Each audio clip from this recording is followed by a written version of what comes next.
மூன்றாம் பிறையை பார்த்தா நல்லது அப்படின்னு சொல்கிறாங்க இல்லையா?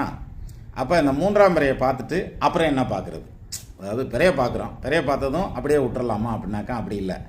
மூன்றாம் பிறையை பார்த்ததுக்கப்புறம் சுவாமி படத்தில் பார்க்குறதுங்கிறது, அல்லது மூன்றாம் பிறையை பார்த்துட்டு பணத்தில் முழிக்கிறதுங்கிறது, பணத்தை பார்க்குறதுங்கிறது, இதெல்லாம் ரொம்ப பாசிட்டிவான வைப்ரேஷனை ஏற்படுத்தும்.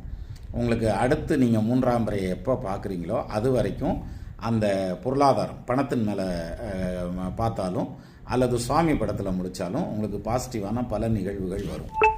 இது கேட்குறதுக்கு மூட நம்பிக்கை மாதிரி தெரியும், ஆனால் அப்படி கிடையாது. நீங்கள் ட்ரை பண்ணி பாருங்கள். ஒன்ஸ் ஒரு தடவை மூன்றாம் பிறையில் முழிச்சிட்டு நீங்கள் இப்போ சுவாமி படத்துலையோ பணத்துலையோ முழிக்கணும்னா அதுக்கான டைம் இருந்தால் தான் பார்க்கவே முடியும். பணத்தையோ சாமி படத்தையோ இல்லாட்டி பார்க்க முடியாது. மறந்தாப்பில் மூன்றாம் பிறையை ட்ராவலிங்கில் வண்டி ஓட்டிக்கிட்டு இருக்கையில் பார்ப்பீங்க, சரியா? அதுக்கப்புறம் வண்டியை ஓரமாக நிறுத்தணுன்னா கூட வண்டியை பார்த்துட்டு தான் நிறுத்துவீங்க. அப்போ வண்டியை தான் பார்ப்பீங்க. ட்ரை பண்ணி பாருங்கள், தெரியும்.